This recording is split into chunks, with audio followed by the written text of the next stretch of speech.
Good morning and welcome back to another video with Emil. Today we have a special guest. No, it's not a special guest, it's my Scirocco. You've seen it 100 times, but today it's special because we've had a Sachs Performance clutch put into it. And we want to tell you guys exactly how to run one of those in and what to be aware of when running one of these clutches in, because it does need a bit of run-in time. So Emil, are you looking forward to today trying out the Scirocco with its new clutch? Yeah, for sure. It's looking very good with the wrap off at the moment, but I also look forward to seeing it when it's getting wrapped again.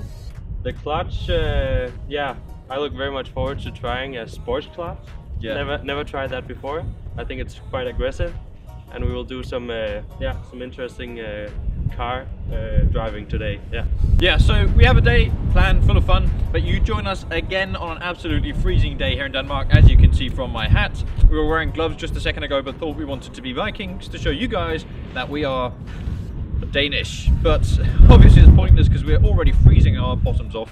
So why don't we jump into the Scirocco, go for a little drive, and to have a talk about that performance clutch and see exactly what is what. So yeah, as Emil said, beautiful to have the wrap off. So without further ado, let's jump in and go for a drive.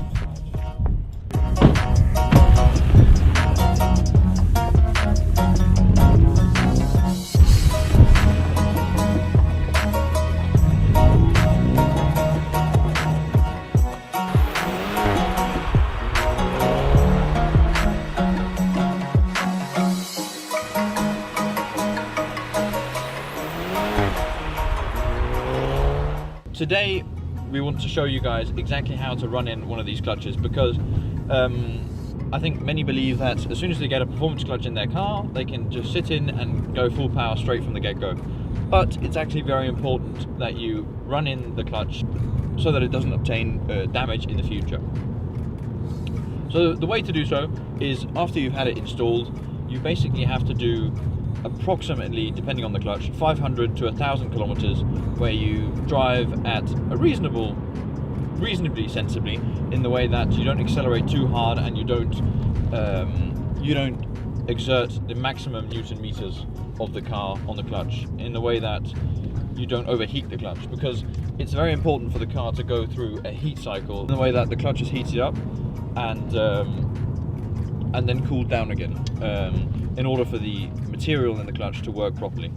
And the way that we're going to do that is that we're going to go for a little drive today.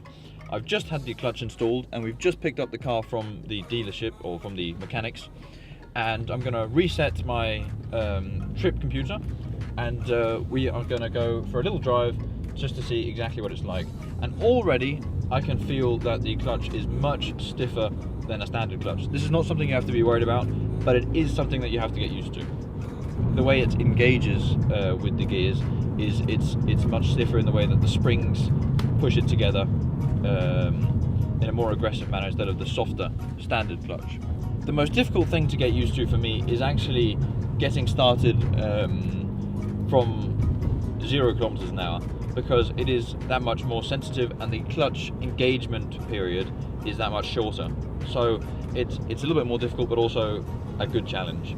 Other than that, when parking, you have to be a little bit more aware, because it does engage much more aggressively, as I said. So you do have to be aware that you're not engaging the clutch completely and smash into the car in front of you or whatever. So it is a process of getting used to the new clutch and a process of running it in at the same time. So I'm just going to try and run it in, and we'll see exactly what it's like.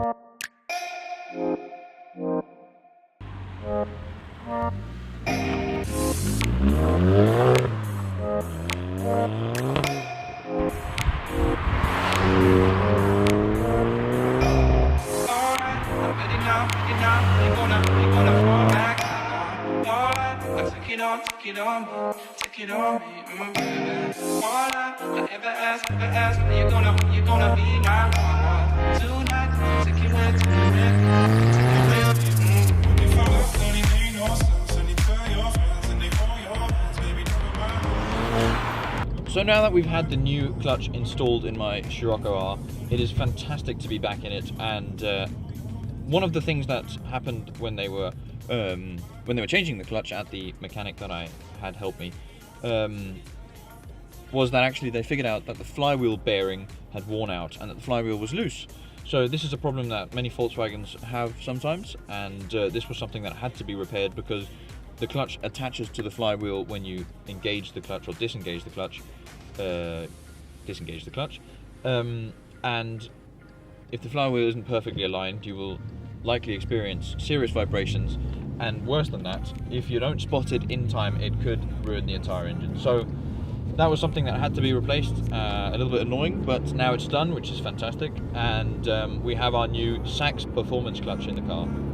So I think it's a fantastic thing to have done. And now instead of the standard clutch, this is able to cope with up to 550 Newton meters. So I'm not going to be getting that much out of the car, but it's nice to have that extra bit of legroom, so to speak, in the way that the clutch is strong enough to handle more power. So what we're going to do today is that we're going to try and run the clutch in as much as we can. We've done a few kilometers, and our goal is to reach more than 500 kilometers so that the clutch has gone through its heat cycle a couple of times, and it has been worn in basically so that it fits as well as it can to the new flywheel, and also so we get some of the material in the clutch warmed up and make sure that everything is working exactly as it should. So yeah, exciting day ahead, and I'm super pleased about my new performance clutch. So I'm going to try and get used to it, and hopefully we'll get the car used to it as well.